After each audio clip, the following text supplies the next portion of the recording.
अस्सलाम वालेकुम। मैं थोड़ा वीर जुल्फकार जट ते तुसी देख रहे हो गल वेले।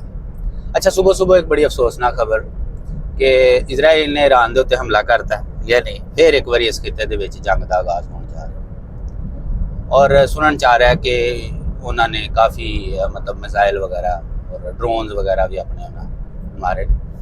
और उस तो इलावा एक होर खबर जी बड़ी तकलीफ दे कि ईरान के जो मिलिटरी चीफ है उसकी शहादत की भी तस्दीक हो गई।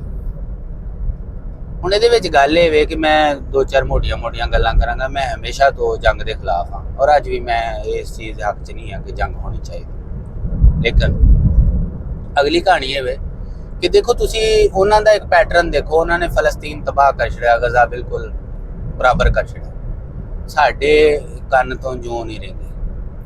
तुसी यूरोप नूं देख लो, तुसी अमरीका नूं देख लो, उन्होंने मफादात मुश्तरका ने और ख़ास तौर पर दफाई लिहाज ना अगर देखिए तो वह किसी भी एक दे नाल पंगा पैंदा ते पूरा वर्ल्ड जिहड़ा उस पासे खड़ा हो जाता। ते साडे नाल सिर्फ असले वालियां दुकानां खड़ियां होंदियां ने।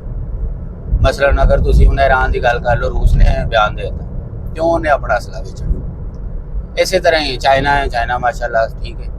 सो ये तो ने असले दी इंडस्ट्रियां ठीक है, जिन्होंने अपना बरूद बेचना है, जिन्हें अपने जहाज बेचने हैं, जिन्हें अपना सारा कुछ इस हद तक तो समझ आ। लेकिन इखलाकी तौर पर या सफारती सतह के उत्ते या फिर दूसरा ऐसा ताड़ा गठजोड़ सामने नज़र नहीं आता जिदे विच असीं गल करिए तजारत की या दूसरे तीसरे मामलात ने या इस तरह के इवन दफाई मसला भी होए तो उहदे नाल बंदा इंज खड़ा हो जाए। ये सिर्फ और सिर्फ सानू नज़र आता है तो यूरोप के विच नज़र आता है या अमरीका जिहड़ा बादर जी के पीछे खलो जाता और खुल के खलो जाता। और ये भी एक बयान आया कि जी ट्रंप साहब ने कहा कि जो तुसी इजराइल ने ईरान ने इजराइल से हमला किया तो असीं इजराइल का दिफा करें। यानी वो मामा लगता इजराइल का तो साढ़े है नेड़े नेड़े, किसी को कोई पता नहीं कि यार असीं भी कुछ लगते हैं। मैनूं गल चेते आ गई। देखो गल ये कि इस्लामी ममालक की एक है वे कौंसल है, पता नहीं वो कुछ काम ही करती है नहीं कर, लेकिन उन्होंने करना चाहिए। सारे इस्लामी मुल्कों को एक बार तो कम से कम मजम्मत करनी चाहिए इस हमले की। दूसरा उस तो बाद सिफारसी तौर पर जो तुम आखोगे ना कि असीं नाल खड़े हाँ तो अगलियां भी दंद उन्होंने भी जड़े कट्ठे हो जाएंगे कि भाई गल ये कि आखिरकार माल तो इतों ही कमाना है ना, क्योंकि जिन्नी भी यूरोप की अगे पिछे सारे की तजारत तजूरत आखिरकार तुहाडे नाल लिंक्ड है किसी ना किसी तरीके से। खैर है नहीं वे साड़ी मिसाल कुछ इस तरह है कि वो तीन दोस्त सन तो किसी बाग के चले गए। मैं अगे भी एक दो बारी गल की तो चोरी करने चले गए। मिसाल तो बड़ी सती जी है, लेकिन इस गल को समझने वास्ते जो साडा मिजाज बनया पाया इस टाइम जंगा लैके वो किसी बाग के चले गए, वो चोरी करते फड़े गए। वो जो माली ने फड़े ना तो तीनों ही पार्टियां भारियां सन। वो एक बादशाह का पुत सी, एक वजीर का पुत सी और एक जनाब काजी का पुत सी। उन्हें क्या गल है कि चोई साहब हुण मैं तो कल्ला वां ते त्रै बंदे ने ते तीनों ही तगड़ियां सामियां ते इन्हां मारना भी है तो किवें मारा। उन्हें बादशाह ते वजीर के पुत नूं वखरा कीता, उन्होंने साइड ते करके कन्न दे विच खुसर पुसर कीती। उन्हें कहा जनाब बादशाह सलामत, तुहानूं साडियां आउण वालियां नस्लां ने भी सलाम करनी ते वजीर साहब तुहाडी जहानत ते चर्चे ते पूरी दुनिया दे विच ते कमीना जिहड़ा काजी का पुत है तुहाडे बराबरी किवें करन लग पिया। तुसीं ये फ्रूट श्रूट खाओ, मैं इहदा बंदोबस्त कर। वो दूजे चौड़े हो गए, खुश हो गए कि वाह यार सानूं तो पूरा प्रोटोकॉल मिल लिया ते काजी का पुत जिहड़ा ना इहनूं रगड़ छड़ो, कोई फर्क नहीं पैंदा। उन्हें खड़काता एंड फूंड के उन्हें काजी वाला तो फर्क कर छड़ा, पीछे रह गए दो। उन्हें कहा दो जो एक हो जाएगा ना तो फिर खैर। उन्हें बादशाह वाले फिर साइड से किया कि बादशाह सलामत, गल बनती नहीं, लेकिन फिर भी मेरे को रिहा नहीं जा रहा। उन्होंने कहा जी बोलो। उन्हें कहा तुसी बादशाह सलामत, तुहानूं ते साडियां आउण वालियां नस्लां ने भी सलाम करना।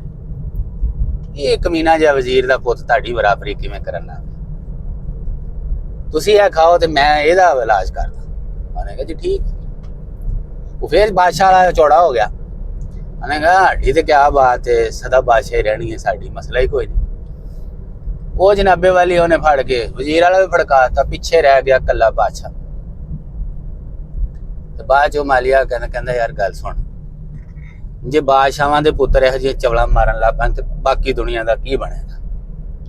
ਲਿਆਦਾ ਤੈਨੂੰ ਮੈਂ ਕੋਈ ਜੀਣ ਦਾ ਹੱਕ ਨਹੀਂ ਹੈ, ਉਹ ਨਤੀਜਾ ਵੀ ਖੜਕਾਤਾ। ਸੋ ਕਹਾਣੀ ਇਹ ਵੇ ਕਿ ਇਸ ਟਾਈਮ ਜਿਹੜੀ ਪੋਜੀਸ਼ਨ ਹੈ ਦੁਨੀਆ ਦੇ ਅੰਦਰ ਮੁਸਲਮਾਨ ਮੁਲਕਾਂ ਦੀ, ਉਹ ਕੁਝ ਇਸੇ ਤਰ੍ਹਾਂ ਹੀ ਆ। ਉਹ ਆਪਣੇ ਪੂਰਾ ਇੱਕ ਪੈਟਰਨ ਦੇ ਉੱਪਰ ਯੂਰਪ ਹੈ ਜਾਂ ਫਿਰ ਉਹ ਤੁਹਾਡਾ ਅਮਰੀਕਾ ਬਾਦਰ ਹੈ ਜਾਂ ਇਜ਼ਰਾਈਲ ਹੈ, ਉਹ ਇੱਕ ਪੂਰੀ ਪਲੈਨਿੰਗ ਦੇ ਨਾਲ ਆਪਣੀ ਪੂਰੀ ਵਰਕਿੰਗ ਦੇ ਨਾਲ ਅੱਗੇ ਵਧ ਰਹੇ ਨੇ। ਠੀਕ ਹੈ, ਅਸੀਂ ਜਿਹੜਾ ਨਾ ਬਸ ਇਸੇ ਝਾਂਸੇ 'ਚ ਹੀ ਹਾਂ, ਕੋਈ ਬਾਦਸ਼ਾਹ ਦਾ ਪੋਤੇ, ਕੋਈ ਵਜ਼ੀਰ ਦਾ ਪੋਤੇ, ਕੋਈ ਕਾਜ਼ੀ ਦਾ ਪੋਤੇ, ਲੇਕਿਨ ਵਾਰੀ ਵਾਰੀ ਅਸੀਂ ਸਾਰੇ ਮਾਰ ਖਾ ਰਹੇ ਹਾਂ। ਠੀਕ ਹੈ, ਔਰ ਪਤਾ ਨਹੀਂ ਕਦੋਂ ਤੱਕ ਖਾਣੀ ਹੈ, ਔਰ ਬਾਦਸ਼ਾਹ ਸਲਾਮਤ ਦੀ ਵਾਰੀ ਆਣੀ ਆਖਰ ਤੇ। ਠੀਕ ਹੈ, ਤੁਸੀਂ ਇਹ ਦੇਖ ਲਓ ਤੁਹਾਡੇ ਸਾਹਮਣੇ ਇਰਾਕ ਫਾਰਕ ਕਰਤਾ, ਲੀਬੀਆ ਫਾਰਕ ਕਰਤਾ, ਅਫਗਾਨਿਸਤਾਨ ਦੇ ਵਿੱਚ 40 ਸਾਲ ਜੰਗ ਲੱਗੀ ਰਹੀ, ਉਹਨਾਂ ਦੇ ਪੱਲੇ ਵਿਚਾਰਿਆਂ ਦੇ ਕੱਖ ਨਹੀਂ ਰਹਿਣ ਦਿੱਤਾ। ਹੁਣ ਸਮਝ ਲਓ ਕਿ ਉਹ ਰਹਿਮੋ ਕਰਮ ਦੇ ਉੱਤੇ ਬੈਠੇ ਨੇ ਕਿ ਯਾਰ ਸਾਡੇ ਨਾਲ ਕੋਈ ਬਿਜ਼ਨਸ ਕਰੋ, ਕੋਈ ਸਾਨੂੰ ਸਾਡੇ ਨਾਲ ਤਜਾਰਤ ਕਰੋ। ਮੈਨੂੰ ਖੰਡਰਾਤ ਦਾ ਮਤਲਬ ਪਾਕਿਸਤਾਨ ਪਿਛਲੇ 20-25-30 ਸਾਲਾਂ ਚ ਜੰਗ ਦੇ ਵਿੱਚ ਡਾਇਰੈਕਟਲੀ ਇਨਡਾਇਰੈਕਟਲੀ ਨਤੀਜਾ ਇਹ ਵੇ ਕਿ ਅਸੀਂ ਜਨਾਬ ਆਪਣਾ ਬਜਟ ਬਣਾਉਣ ਵਾਸਤੇ ਵੀ IMF ਕੋਲੋਂ ਕਰਜ਼ਾ ਲੈਣਾ ਹੁੰਦਾ। ਠੀਕ, ਬਾਕੀ ਜਿਹੜੇ ਛੋਟੇ ਮੁਲਕ ਨੇ ਉਹਨਾਂ ਦੇ ਹਾਲਾਤ ਕੁਛ ਇਸ ਤਰ੍ਹਾਂ ਦੇ ਨੇ ਕਿ ਉਹਨਾਂ ਦੇ ਬਜਟ ਜਿਹੜੇ ਨੇ ਉਹ NGOs ਵਗੈਰਾ ਬਣਾਉਂਦੀਆਂ ਨੇ, ਜਿਹੜੇ ਛੋਟੇ ਮੋਟੇ ਕੋਈ ਇਸਲਾਮੀ ਅਫਰੀਕੀ ਮੁਲਕ ਅੱਗੇ ਪਿੱਛੇ ਕਰ ਤੇ ਰਹਿ ਗਏ ਬਾਦਸ਼ਾਹ ਸਲਾਮਤ। ਤੇ ਬਾਦਸ਼ਾਹ ਸਲਾਮਤ ਹਾਲਾਂ ਤੱਕ ਜਿਹੜਾ ਨਾ ਖਾਬੇ ਗਫਲਤ ਦੇ ਵਿੱਚ ਸੁੱਤੇ ਨੇ।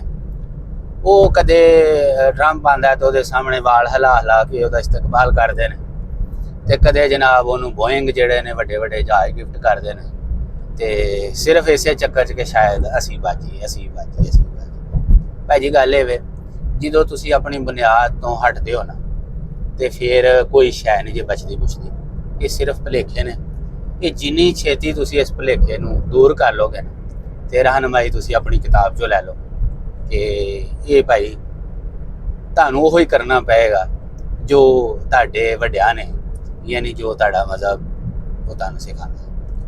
ਇੱਕ ਹੋਵੋ ਦੁਨੀਆ ਦੇ ਉੱਤੇ, ਜੇ ਨੇਟੋ ਬਣ ਸਕਦੀ ਹੈ ਨਾ ਤੇ ਤੁਹਾਡੀ ਵੀ ਇਸਲਾਮੀ ਕੌਂਸਲ ਤੇ ਹੈ ਨਾ, ਤੇ ਭਾਈ ਉਹਦੇ ਵਿੱਚ ਇੱਕ ਵਾਰੀ ਤੇ ਜਾਨ ਫੂਕੋ, ਉਹ ਰੂਹ ਉਹਦੇ ਵਿੱਚ ਫੂਕੋ, ਸਾਰੇ ਇਕੱਠੇ ਹੋਵੋ ਔਰ ਇੱਕ ਮੁਤਹਿਦ ਆਵਾਜ਼ ਦੇ ਨਾਲ ਕਹੋ ਕਿ ਭਾਈ ਹੁਣ ਬਸ ਨੋ ਮੋਰ ਵਾਰਸ, ਕੋਈ ਜੰਗ ਸ਼ੰਗ ਹੋ ਰਹੀ ਨਹੀਂ ਚਾਹੁੰਦੇ, ਤੇ ਤਜਾਰਤ ਕਰਨੀ ਜਿੰਨੀ ਮਰਜ਼ੀ ਕਰੋ, ਖੁੱਲ ਕੇ ਕਰੋ, ਲੇਕਿਨ ਇਹ ਜੰਗਾਂ ਚੁੰਗਾਂ ਦੇ ਚੱਕਰ ਚੋਂ ਬਾਹਰ ਨਿਕਲੋ। ਤੇ ਜੇ ਨਹੀਂ ਲੜ ਸਕਦੇ ਤੇ ਫਿਰ ਹੁਣ ਅਸੀਂ ਕੀ ਕਹਿ ਸਕਦੇ।